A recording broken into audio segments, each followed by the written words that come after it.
Hey there! So as it turned out, I lied in the last video, in that this is not the video on muds and self as canvas during ritual that I was planning on posting next. But as occurs from time to time, it's just been one of those weeks with too much work, a good chunk of which is entirely my fault for being an epic procrastinator. As it turns out, I've been trying to write this article for forever, and now that I'm butting right up against the deadline, what that means is taking a huge amount of time into doing so. So I haven't had the chance to properly record the video I wanted to, and I do not currently have the brain power to dedicate to a thoughtful discussion on that score. But that doesn't mean that I can't post something that I think is fun, albeit lighter, and so I'm going with a tarot spread. And I have decided to do this while I am hunkered down in a snowstorm that has effectively shut down the northeastern US, as I enjoy a hot toddy and a couple of hours off the process of writing this review.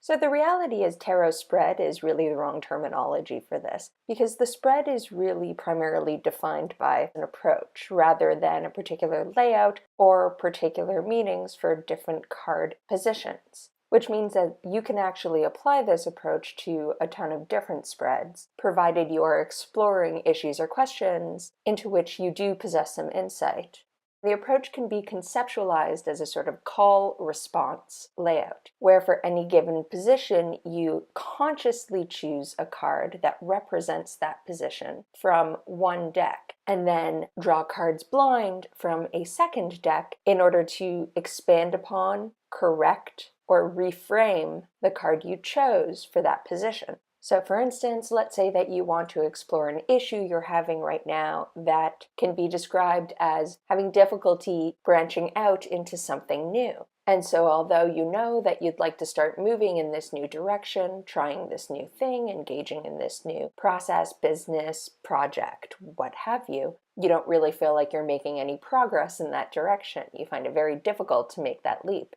And so the card you may choose as the call card for that position is the Six of Swords. And the card you select from the call deck that represents what you think is the major block, the specific barrier that you keep running into, is the Two of Wands. Because you think you're running into this problem of creating plans and grand ideas, but never actually moving past that point. And let's say you choose a third card that is a potential solution that you think might be the best approach to dealing with this. And so you choose the Knight of Swords, which for you captures the idea of, fuck it, it's time to move, let's just go, and nicely echoes the theme of the Six of Swords as well. Well, now, once you've got an idea of what you think is going on, how you're interpreting it and approaching it, even if it is a simplified or stripped down explanation or interpretation, there may, for instance, be all sorts of barriers that you think are at play, and you're selecting only one. That's fine, because really the point of consciously selecting cards for these positions, and the benefit of this sort of approach, I think, is that it does force you to take a look at the issues you're having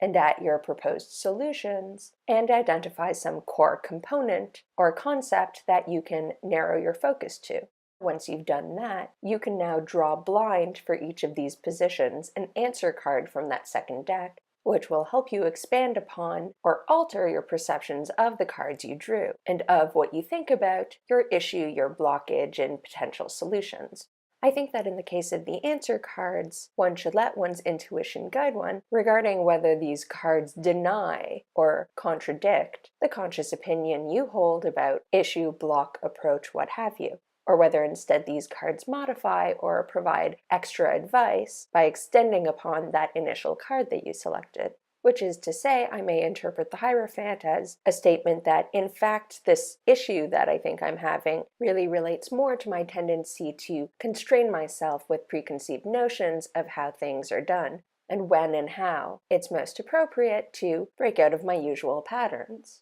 Which is to say that this card might be a correction that reframes my initial point of view on the central issue by pointing out that it is a symptom of a greater approach to life or decision-making in general. Whereas the answer card for the Two of Wands might not be a correction, but instead a statement that yo, hey, I know this feels like you're not making any progress, but there's a certain process that you need to go through. Things are changing, you are getting there, but it's something that does require patience, and the reason you haven't launched yet is because you're not actually ready yet. So chill out, sit back, and let the maturation of your courage and ideas unfold in a natural manner. And in the meantime, try to not be chomping at the bit so much. One of the things I like about this sort of approach is that if you're working with another person, it's a great way to engage them with their issues and in the tarot reading process, and doesn't require them to have any detailed knowledge of tarot itself.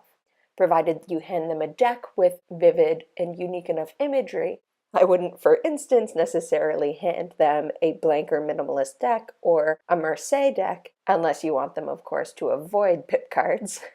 But anything with imagery is going to allow people to use their intuition to select what feels to them like it might be the right card. And of course, there's nothing saying that you have to use an entire tarot deck for this. You could, for instance, just hand people the major arcana and make your selections out of those 22 cards. You can just as easily use an oracle deck instead. Hell, if you only have one deck, this is at its core a fancy way of making sure people have a specific answer in their head before you deal with any particular position in whatever spread you're using. And so although it may not provide quite as much depth as if you're using a second deck, you can set up a call-response style reading just by having people jot down some keyword for each of the card positions prior to drawing response cards blind. Finally, nothing says that you have to have pre-planned card position definitions ahead of time. It's entirely possible to instead approach this as a means of forming a dialogue between you and the blind draws, wherein, for instance, after having drawn the Hierophant, you could reply to that card by consciously drawing another card, the Fool, by way of saying, "All right, I hear you,"